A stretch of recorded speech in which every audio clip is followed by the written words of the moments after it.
Welcome to the Big Five. We are keeping track of all of the news this morning. It has been a very busy last, 12 hours. And, I don't know about you, but for me, I think, one of those things we're going to be saving historically. You'd save newspaper front pages, right, about major events. Well, I think now it's the smartphone notification, right? And the screen capture of the smartphone notification. And I'll say this. It's rare that, everyone's tired in the morning, but the first thing you do, go and snooze that phone, get a few more minutes of sleep.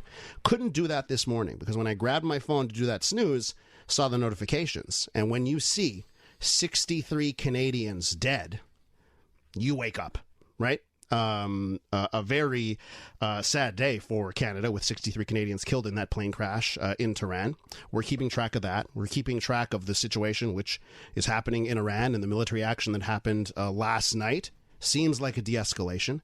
On the Big Five this morning, Dave Kaufman joins us. Hi, Dave. Good morning, Elias. I just want to thank you, by the way, for filling in for me for the last couple of weeks. It was my during pleasure. The holidays. I really do appreciate that. And the one and only Trudy Mason on the panel as well. Hi, Trudy. Good morning. Okay, listen. You guys are looking at the news, covering the news, just like me.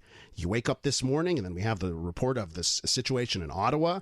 Apparently, the shooter is still at large, but the situation is over right now, but the shooter is still large. That's the latest we have. We'll keep you up to date on that.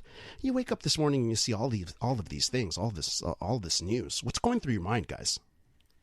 I went to bed last night after hearing about the airstrikes by Iran in Iraq. Mm-hmm. At that time, they are already reporting that it looked as though there were no casualties being reported. And I started thinking about whether that was by design. It seems like it. It seems like they tried to do, and the statement, it's interesting because you've got the foreign minister releasing a statement saying military operations concluded, right? Concluded is the word they used. And it's, with the targets that were done, and apparently they gave advance notice to the Iraqis before this military operation begun. So it looks like this was done as a, to save face, but also not to escalate this. Yeah, it was definitely a face saving. And I thought it was laughable at the time because right after the attacks were launched, the Iranians were saying, we do not want war. I'm thinking, you're saying that immediately after you lob these missiles. There's something going on there. There's definitely, signaling along with the missiles. And I think that's exactly what they were doing. It was a gigantic face-saving effort for domestic consumption. This was to say to Iranians, oh, look at us. We got our revenge on the Americans. Aren't we powerful? When in fact those were firecrackers. Yeah, I don't disagree with them needing to save face. It also turns it back into the court of the United States and allows them to make the next move or not make the next move. Speaking of that next move, we are awaiting. It's apparently going to happen pretty soon. Donald Trump will speak, will deliver his statement. When that happens, we will carry it live. So keep it locked here to a CJAD 800. Back to your earlier point, though, Elias, the world's a tough place right now. And when you wake up and your phone starts beeping repeatedly with all kinds of doom and gloom, it's a reminder that you cannot get bogged down in all of the awfulness all the time. You need to love those around you and hug those around. I know you are. I know we're the same way that way, man. And it's important to not get lost in it and remember that there is still good out there. There is a lot of good out there. But it's so interesting because it's easy on a morning like this morning to make all these connections, right? Sure, 100%. You hear a shooting happens, but then you hear it's in Ottawa, and then you think nation's capital shooting. Your mind goes places. We have no idea what this is about, right? Then you hear about it's not on Parliament Hill. Yeah, either. Exactly, right. So you hear that there's a plane crash in Tehran, and you're like, oh my God, with all the military action that's happening to Tehran. Right. It's very easy to make these connections that probably don't exist, right? That's why we're here, though. Yeah, we're here to help make sure those connections don't get made. And if you want conspiracy theories, I encourage you to go to YouTube, turn on autoplay, and then by the third video, you'll get one for free, okay? But that's not going to happen here. I want to make sure that doesn't happen here. I'd like to point out that sometimes it ain't easy for the media. I understand where you're going, Dave, but this morning, for example, the security service on Parliament Hill issued a directive to Parliament Hill employees not to come to work because there was an active shooter situation. Now, how did that become an active shooter situation? Not having a suspect in custody after a shooting is not the equivalent of an active shooter situation. The shooter, it looks as though in this case, the shooter took off. That's not an active shooter who's like trying to kill everybody along the way. Yeah. So sometimes I think that we get caught up in this. You're right, Elias. We jump to the worst conclusions when often the reality is thankfully less serious. I don't blame, and I don't blame anyone for those conclusions, right? It is human nature. I would not be flying anywhere near the Middle East right now. Would you? And Air Canada and other airlines, they've all changed their routes, by the way, to avoid a certain airspace. You wouldn't go to Israel right now? No, no. I wouldn't. Because guaranteed, there's a flight, an Air Canada flight leaving for Tel Aviv today. There has to be. Yeah. But I wouldn't. I don't know. You wouldn't change anything on travel plans or anything like that in light of what's going on? I've never been before, so I guess I've never been blown away by the security and safety of it all. But the idea of, I think I would do some heavy research and decide whether or not. I don't know what our government's telling us. I don't know if there are travel advisories. Well, there is for Tehran. Iran. And there has been for quite a while, probably since Zarek Kazemi was put in jail. Talking about the possibility of arbitrary arrest and detention in addition to the general security situation. But that's a different story. Yeah, but you know what? I wouldn't travel there. Canada is saying non-essential travel. Not this week. Don't not this week. Right. You know what I mean? Right. But business is still being done in Dubai. People are still flying. People are still flying to the Middle East. It's not like this will become a ghost town from this. Guys, I'm going to bring the Big Five local in just a second, but I got one topic that relates to politics, so we'll do it now. And it has to do with the news that we found out yesterday that Donald Trump, Michael Bloomberg are both going to spend $10 million on a Super Bowl ad, right? And, you look at American politics, and obviously money is a key here. A question for you is, will the 2020 election come down to money? Or, you know what, both sides are going to have tons of cash and it doesn't matter. Donald Trump has a substantially larger war chest than any Democrat does. So if it does come down to money... But at a certain point, enough's enough, right? How much money do you really need once you get to a certain level? I would think so, but maybe there has to be something to having an ad on TV on every single show, every single second. Bloomberg has spent more...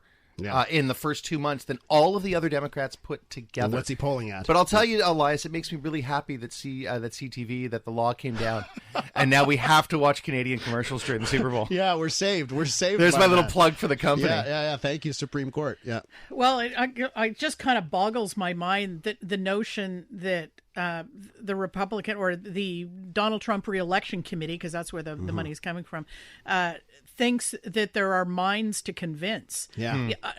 Especially at this point in the run-up to the election campaign. And I just wonder, are there actually Americans who are dithering over whether to give Donald Trump another 4 years in office? Is that still an ongoing question? I think they believe some of that is the ones who, let's say, would be for Sanders but wouldn't be for Bloomberg. And that if Sanders doesn't get the nomination, I know that this ad, they say, is targeting minorities, it's targeting women. And the attempt to, hey, women, you going to vote for Trump? And see what we've done for you. Look how we've grabbed you. There's not a pitch for Trump steaks at the end of it, since it's a Super Bowl ad. Okay. The top stories in the city. The Big Five on the Elias Macco Show. All right, back here on The Big Five. Dave Kaufman, Trudy Mason in the studio with me this morning. Let's talk about automation, guys. And maybe you're listening to us right now, and you have concerns about the future of your job due to technology. Well, for 545 jobs, a Provigo warehouse in Laval, it's going to be closing at the end of 2021. In its place will be an automated center in Ontario. Now, listen, we got a labor shortage in Quebec. So for these 545 employees, doesn't seem like the future is too gloomy because there is a labor shortage. But you look down the road, the impending automation of tons of jobs. At a certain point, we're going to catch up to the labor shortage, and we're going to start to see some pain. How do you view it? Do you view it? Because some people say, you know what? This is actually great. This is going to be a challenge for humanity where we get to reduce our hours. We get to focus on things unlike, that are not assembly line jobs and start doing stuff creative with their minds. Or do you say, oh boy, there's going to be a lot of people unemployed and governments are going to drop the ball and it's going to lead to chaos? How do you view impending automation? Yeah, that Sorry, second one. Oh, really? Well, yeah, absolutely. In an ideal world, we would all only be working 4 hours a day, 3 days a week, and devoting the rest of that, our time to creative pursuits and taking in art and culture and tending to our families. The plan I presented to the boss was denied, by the way. I can imagine. I think it's kind of nutty. I think that what is actually going to happen is that people who may struggle to find other types of work because they don't have the aptitude for it are not going to have access to the jobs that they can do, because those are precisely the types of jobs that are good for automation. And it's unfortunate. Those warehouse jobs were warehouse jobs were well paying. Yeah. Over $20 an hour. Unionized, right? Unionized. Yeah. They had protections. That's a good living. And it's not just assembly line or factory style jobs in a building like that. There's accounting jobs, there's personnel jobs, there's management jobs. It's a way for people to acquire skills and move up. You might not spend your whole career on an assembly line. You can move up within the organization. There's value to those jobs. I don't think we should be welcoming the robots with open arms and saying, liberate us. But the robots are coming. I mean, how do you stop them? They're here. I know you don't. Yeah. They're here. So I know you. Let's not welcome them. But I think this presents such a great opportunity. I don't. And that's where I see it, because frankly, I mean, with respect, that job's not enough to feed a family of 4. It's if the math is that I'm doing quickly in my head, it's just under $40,000 a year, and that's not enough to build for your family and for your future and for your family's future. As you said, the government has an opportunity here, and so the idea that these that people are going to be put out en masse out of a workforce, and the government isn't going to provide you with training or a special skill or something new that gets us to where we need to go as a society, that would be a major ball drop by the government. There's a thought process here that what you do is, when these jobs in the future, as it becomes more prevalent or replaced by automation, that there's a tax, right? And the company will pay a tax per job. Every human job replaced by a robot, you pay a tax on it. And then you use that to fund something like universal basic income, minimum income, whatever you want to call it. What can we do with that if people have this sort of social safety net as a result of automation? Because make no mistake, companies can make money off of this, right? Sure. Okay. Can I point out, it's I don't want to pay people to stay home. That's not healthy. Paying people to stay. Talk to people who are unemployed. Yeah. Many of them are not happy. Talk to people they're not going to stay home. People still want to accomplish things in their lives. That's why I find that's when the art classes come in. I agree with. Let's delude ourselves that that's what people will be doing with all their extra time. Sit on the couch, stare at their smartphone is probably the more likely scenario. I don't know. People still have drive, though. People still want to accomplish. Yeah, and I understand that. And those are people who are probably going to be able to find jobs elsewhere in the economy. With respect, Dave, $40,000. Many families survive on that. And you're talking one earner, and if there's 2 earners making $40,000, you're up in the middle class. So you were, but things are tougher now. Yeah, no kidding. Right. Is it ideal existence? No. Is it a luxurious existence? No. Are you on the street starving, or going to a food bank for your family with 2 factory workers who were working those jobs? No, you were not. No, but things are different now, Trudy. And let's not pretend that they aren't. Things are different now. For example, the cost of a 1-bedroom apartment in Montreal or Toronto means you need to be earning 6 figures to make it work. That's why people don't live here. That's why they go to the burbs, and that's why they're going off island with all this urban, quote unquote, urban sprawl that central city officials are so concerned about. Real life people find ways to cope. And a lot of real life peoples have no reasonable expectation of finding other positions in the brave new economy that you guys are embracing. Okay, but you know what? I just want to point out, if we look to the past, if we learn from the past, every time humanity is faced with something like this, whether it's industrialization, what happens? Lives get better. Yes. Life expectancy gets better. So I'm struggling to go down the route that, okay, this is going to be terrible, when every time we face a challenge like this, actually what it leads to is a better life for most people. Okay. And perhaps the guaranteed income is what replaces the lack of union strength that we're seeing in the 21st century. I want to talk about one other story that maybe you want to view as a digital doom and gloom story as well. Over in Saskatchewan, this is crazy, but their e-health system got hacked. Hackers accessed low-level access to the e-health system, so they didn't get through to patient files, but they got through to low-level tasks. So health employees can't do some of their work because hackers now have control of it. They're demanding ransom. Do you think that the benefits of online health info are worth the risk? And I say that, just in recent memory, I went to go see my family doctor, and thanks to our e-health system that we've got here in Quebec now, which is getting better and better by the day, she had access to results from a completely other hospital that she didn't ask for, and I thought it was great because it allowed her to inform her decisions, right, and to help me out. So I've seen the benefits of an e-health system, but well, imagine if we wake up one morning and it's like hackers have hacked the Quebec e-health system and have access to your patient files. Are you, just imagine that scenario. So how do you view it? Are you happy that do you look at it as a positive light that we've got an e-health system, or do you see these risks and say, no, too much? I think it's an e-system, period, and it doesn't even have to be about health. It could be about banking, it could be about really just anything that has been digitized, which is, well, everything and all our information. And we make that calculation in our heads every day when we turn on our phones. So I think we've decided that the benefits well outweigh the risks. And, until we're hacked for... I was going to say it until your boss, because your information is leaked, your boss finds out you're seeing a psychological counselor, that your blood pressure is sky high and you're about to pop off from a heart attack. That's when it's going to get real for us. We don't understand the dangers because we actually haven't seen all the terrible repercussions, the possible repercussions yet. I think that going forward for some of these initiatives, it's not going to be possible everywhere, but I think there might have to be an opt-out. I think there might have to be an arrangement where you can just say, no, I don't want the results of my blood tests available online to all my caregivers. There's already concerns about that you may not, for example, want every medical person being able to access all your records. What if I tell you, Trudy, it's got to be all or nothing? What if I tell you it has to be all or nothing? Everyone's got to be in, or everyone's got to be out for a system to work, and you had to choose. I think it's very dangerous. I think it's very dangerous because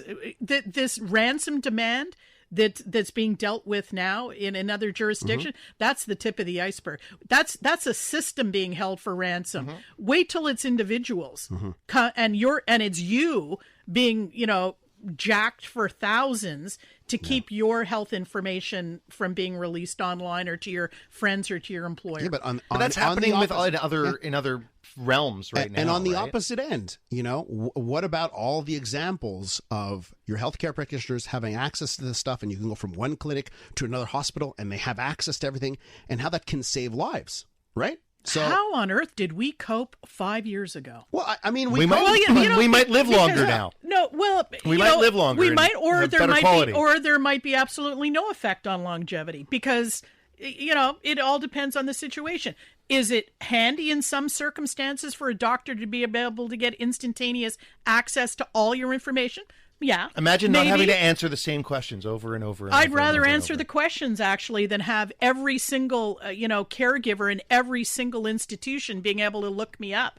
And you know what? They have problems even in the police force of police force employees going into confidential systems and looking up all kinds of information about their brother-in-law or the woman that they want to date or their neighbor that they're angry at. So put that on a massive scale with really sensitive information, province-wide or nationwide. But it's out there already. Yeah, that happens. Even if it's on paper, it can happen. Somebody can access those down files. at the old license bureau. Guys, you guys are starry-eyed optimists. I don't know what's going on with you. I think we're pragmatists. Yeah, I'm a pragmatist. But I'm more pragmatist than you. I think it's just that it's already out there, Trudy. So the idea of it saying, well, let's keep it from this realm when it's in 17 other different fields. It's there. Quick update, guys. Donald Trump is going to speak at 11 a.m. Woohoo! Okay? So when that happens, CJAD 800 will carry it live. He will speak about the situation with Iran and the attacks last night. It'll happen at 11. It'll be live on CJAD 800. One last topic for us here on the Big Five. La Grande Bibliothèque in Montreal. And by the way, what a gem. That's a jewel. If you haven't gone, you should go. You should take advantage. But they've announced they're going to remove the works of French author Gabriel Matzneff. And this is an author. He's in his 80s now, I believe. And he's been accused of rape, His publisher in France has also announced that it's pulling all of his works from circulation, the first time it's done so in its 140-year history. But Matt Steff, this is a unique situation because Matt Steff never hid his relationships with children. One of his early works in his career Sorry, was raping children. Right? Yes, Okay. yes. But it's not viewed the same way in France, Dave, right? So Raping children. It's not viewed the same way in France. One of his first works was called Under 16 Years Old. He was open about all of this throughout his whole career. And in France, right, they do have a law. The age of consent in France is 15, but it's not a statutory rape country. You can still, if there's consent, you can still have relationships with people under 15. That's the law there. In France, they've had different views on this kind of sexuality. And this is a guy, his whole career, never hid it. Was open about it, wrote about it 5 years ago, received one of the most prestigious awards in France for his writing career, even though everyone knew about this. I'm not making this up. Wow. So he's won awards. He's been lauded. He was given a special pension by a cultural agency for his contributions to culture. Yeah. So do you get rid of his works, or do you keep them around because it shows, hey, look at how our views have changed. Look at the kind of stuff that used to be okay in society as a reminder of that. I don't think you get rid of the works. You just, I don't think libraries like the Grand Bibliothèque should be pulling his works. It's up to you whether or not to read those works. Wow. As a consumer. I guess, I don't know. I'll continue the theme of the day and take it on a different side than Trudy's. I don't know if books about raping children need to necessarily be out there. They're not, well... Maybe some are. I don't know. But we've started this as the child rapist. Yeah. Should his book stay in the library? I'm going to go with a hard no. I think if his works amount to kiddie porn, no. But other works, I should be able to read Mein Kampf. I honestly believe that because I think that you have to know your enemy. You have to know the thinking of your enemy. But you can buy it at Indigo, can't you? Yeah, and you can buy books that have been written by murderers. Sure. Never mind teen rapists. You can buy books by Donald Trump. You can buy all kinds of books. To be fair, he didn't write those books. The answer is not getting rid of the books. The answer is for the individual to make the decision whether or not to read them. This is just, censorship by a society that is overreacting to its previous blindness. Last word to Trudy Mason. Thank you so much, Trudy. Dave Kaufman, thank you so much for joining us. It's a very hectic day in the news.